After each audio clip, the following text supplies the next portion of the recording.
Sehingga haji di Indonesia ini selain haji reguler dan furoda, kesannya haji haram gitu.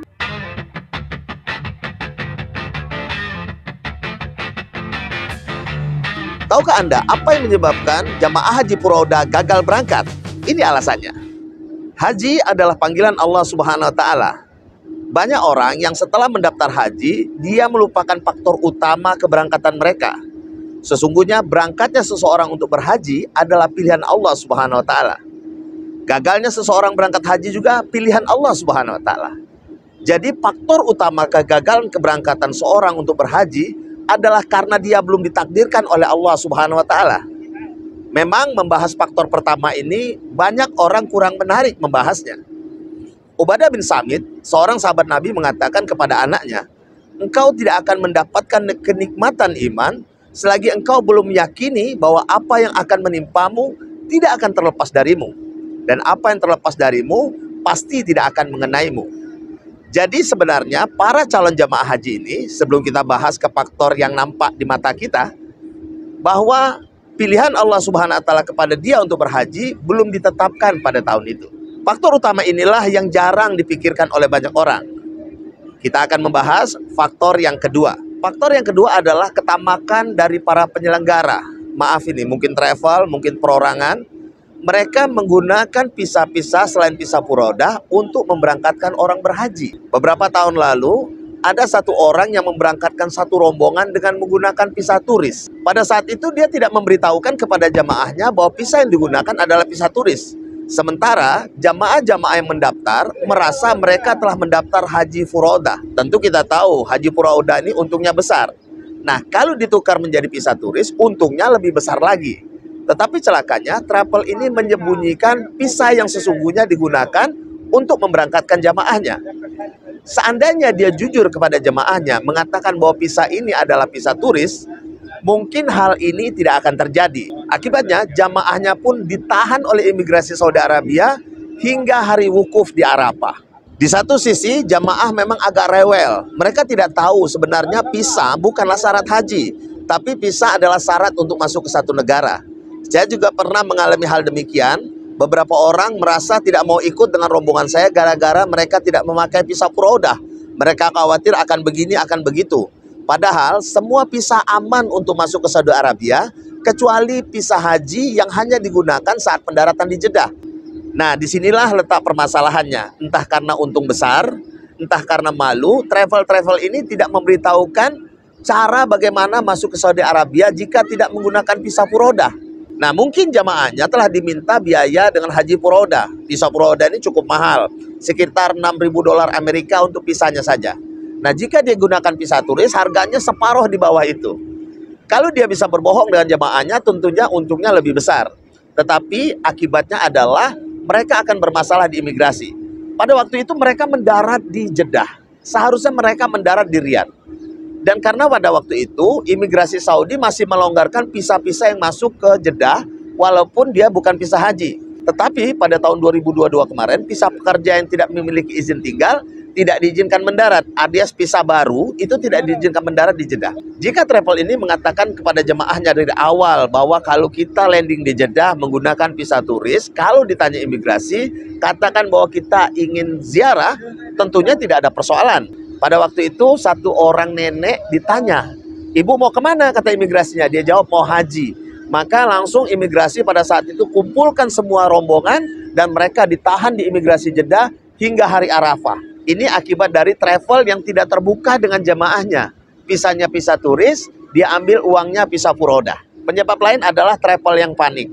Saat musim haji tahun lalu banyak travel yang akhirnya tidak mampu membeli visa furoda. Karena kesepakatan awal mungkin 6.000 dolar, tetapi visa ini keluar pada tanggal malam 30 Zulhijjah.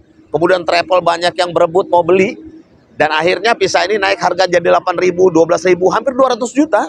Akhirnya travel ini tidak sanggup beli, maka dia pakai alternatif lain. Dia terlambat mengambil langkah. Harusnya, kalau dia sudah tahu 2 minggu sebelum Arafah visa furoda belum ada tanda-tandanya, sebaiknya dia alihkan untuk membeli visa yang lain.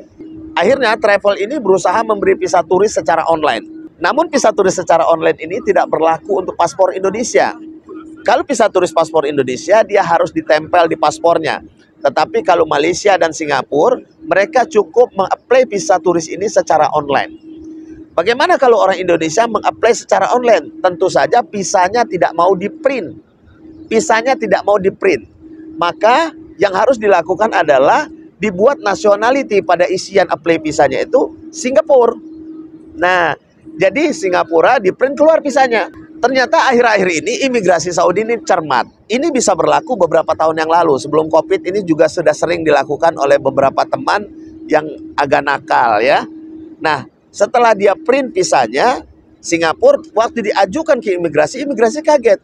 Ini nationality-nya paspor Indonesia, tetapi visanya visa Singapura. Itulah yang menyebabkan 45 orang rombongan haji dari Indonesia tahun kemarin itu gagal berangkat dan ditolak di Jeddah.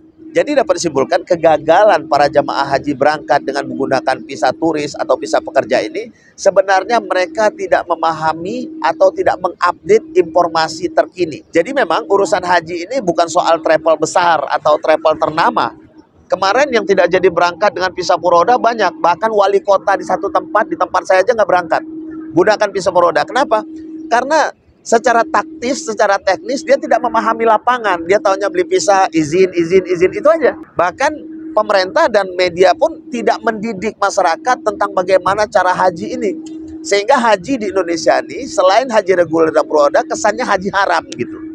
Padahal banyak cara untuk berhaji. Kalau timbul masalah biasanya mereka hanya mengatakan oh itu tidak punya izin untuk lepas tangan. Seandainya mereka punya izin, mereka pun tidak diganti uangnya. Kita ingat Peace Travel bagaimana besar, izinnya hebat, ya kan? Kantornya megah, punya izin lengkap. Tetapi kalau hancur gimana? Gak diganti juga toh? Berbeda dengan negara-negara lain. Kita ingat pada tahun 2017, pemerintah Saudi Arabia mengeluarkan aturan progresif visa. Jadi kalau orang datang ke Saudi sudah umrah, dia datang lagi ngajukan visa. Waktu itu visanya ditempel, tidak online, tidak di print. Nah itu waktu visa kedua dia kena progresif visa sebesar hampir 5 juta kalau nggak keliru pada waktu itu. Nah itu negara Mesir memboikot untuk tidak mengirim rombongan hajinya ke Saudi Arabia. Ini adalah satu upaya dari negara Mesir untuk melakukan perlawanan terhadap upaya yang mempersulit orang untuk datang ke Tanah Suci. Dan pada waktu itu Malaysia juga melakukan hal serupa. Masyarakatnya yang ingin haji lagi tahun depannya, yang harusnya dia kena visa progresif, maka disarankan untuk menukar paspor yang baru. Karena paspor itu yang dimasukkan kan paspor lama, kemudian ada visanya. Nah kalau dia ada visanya artinya dia harus kena progresif. Oleh pemerintah Malaysia semuanya dibikin baru, orang-orang yang sudah pernah berangkat dibikin baru, sehingga saat masuk ke kedutaan Saudi itu paspor masih bersih, artinya dia tidak kena progresif visa. Nah langkah-langkah seperti inilah yang orang Indonesia rindukan kepada pemerintahnya. Kalau kita lihat, orang-orang yang melakukan haji tanpa antri ini sangat kecil untuk melakukan pelanggaran di Saudi Arabia. Mereka itu sudah menyiapkan duit untuk hotel dan tasreh. Hanya karena visa ini sangat sulit, mereka gunakan jalur lain untuk masuk ke Saudi Arabia. Demikianlah hal-hal yang menyebabkan gagalnya berangkat haji tanpa antri. Semoga informasi ini bermanfaat.